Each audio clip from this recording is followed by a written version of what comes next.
손절매는 명칭부터 그럴싸하게 들린다. 손실을 막고 싶지 않은 사람이 어디 있겠는가? 그러나 유감스럽게도 손절매는 손실을 막아주지 못한다. 오히려 세금과 거래 비용만 높이는 경향이 있다. 게다가 손실을 막을 때보다 이익을 막을 때가 더 많다. 장기적으로는 돈을 날리는 기법이다. 이 값비싼 미신에 빠져들어서는 안 된다. 손절매도 유행을 탄다.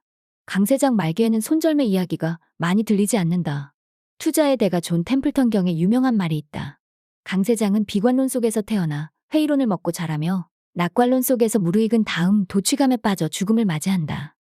손절매를 지지하는 사람들은 시장 주기에 상관없이 존재하지만 주로 비관론과 회의론이 팽배할 때 증가한다. 특히 하락 변동성은 나빠도 상승 변동성은 아예 변동성이 아니라고 생각하는 사람들이 손절매의 매력을 느낀다.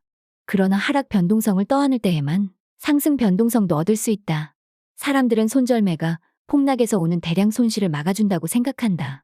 그래서 주가가 하락해서 손절매 기준에 도달하면 주식을 무조건 판다. 따라서 보유 주식이 80% 폭락하는 재난은 발생하지 않는다. 매력적인 말처럼 들린다. 손절매를 원치 않을 사람이 어디 있을까? 그러나 사람들의 기대와는 달리 손절매는 손실을 막아주지 못한다. 손절매가 효과가 있다면 모든 전문가가 손절매를 사용할 것이다. 손절매가 하락 위험을 제한하여 이익을 높여준다면 이는 펀드 매니저들이 꿈꾸는 기법이다. 고객들에게 돈을 더 많이 벌어주고 고객들이 돈을 더 많이 벌면 펀드 매니저들도 돈을 더 많이 번다. 모두가 함께 승리하는 게임이다. 하지만 내가 알기에는 장기간 성공을 거둔 주요 펀드 매니저는 물론 일시적으로 성공한 펀드 매니저 중에도 손절매를 사용하는 사람이 없다. 물론 금융회사 영업직원들은 틀림없이 손절매를 권유할 것이다. 손절매가 실적을 높여주기 때문이 아니다. 손절매는 매매 횟수를 늘려주므로 매매 실적에 따라 보수를 받는 직원들에게는 손절매가 훌륭한 돈벌이 수단이기 때문이다. 따라서 손절매는 영업직원에게만 이로운 기법일 뿐 고객에게는 도움이 되지 않는다. 주식이 일정 정도 하락한다고 해서 계속 하락하는 것도 아니다. 그런데도 손절매 지지자들은 계속 하락하는 것처럼 행동한다. 잘 생각해보라. 당신은 잔뜩 오른 종목만 사겠는가? 직관적으로도 이 방법이 소용없음을 알 것이다. 주식은 장기간 상승할 때도 있지만 하락할 때도 있고 횡보할 때도 있다. 한 번 상승한 종목이 반드시 계속해서 상승하지는 않는다는 점을 사람들 대부분이 잘 알 것이다. 그러나 손절매는 우리 두뇌 중 동굴에 살던 조상에게서 물려받는 부위를 자극한다. 이 부위는 이익에서 얻는 기쁨보다 손실에서 겪는 고통에 훨씬 민감하다. 하지만 이런 본능적 반응을 따르면 투자에서 손해볼 때가 훨씬 많다. 동굴에 살던 원시인처럼 투자하고 싶은 사람이 어디 있겠는가? 나의 만류에도 불구하고 당신이 한사코 손절매를 원한다고 가정해보자. 손절매 기준을 어떻게 정하겠는가? 그 이유는 20이란 숫자가 마음에 들어서 20%를 선택했다고 가정하자.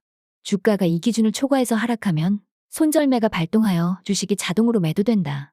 그러나 이후 계속 하락할 확률과 반등할 확률은 기본적으로 반반이다. 이는 동전을 던져 매매를 결정하는 것과 같다.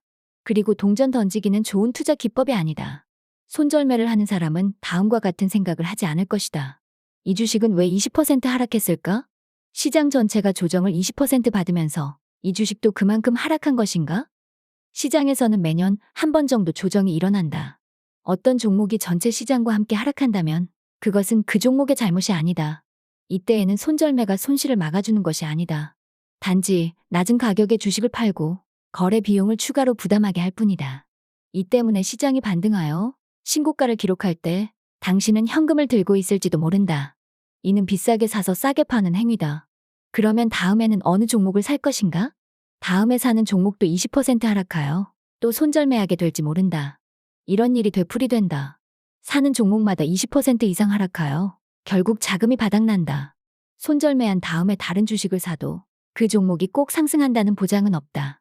게다가 처음에 손절매에 걸려 자동으로 매도한 종목이 이듬해에는 반등하여 80% 이상 상승할 수도 있다. 손에 들어왔던 대박을 놓친 셈이다.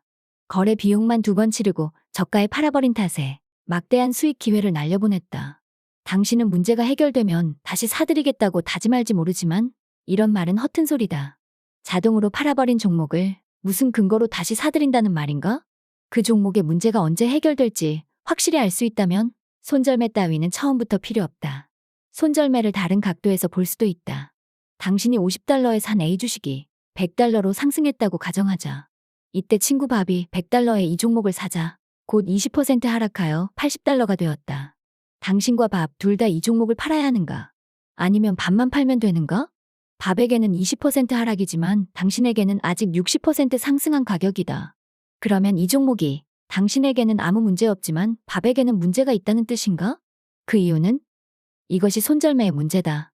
그냥이라는 말 외에는 마땅한 이유가 없다. 그냥은 전략이 아니다. 손절매가 손실을 막아준다는 보장은 없다. 오히려 수익을 놓칠 가능성을 높이고 거래 비용만 확실히 늘릴 뿐이다. 그래서 주식 중개인들은 줄기차게 손절매를 권유한다. 손절매가 실적을 높여준다는 증거는 없는 반면 실적을 낮춘다는 증거는 수없이 많다.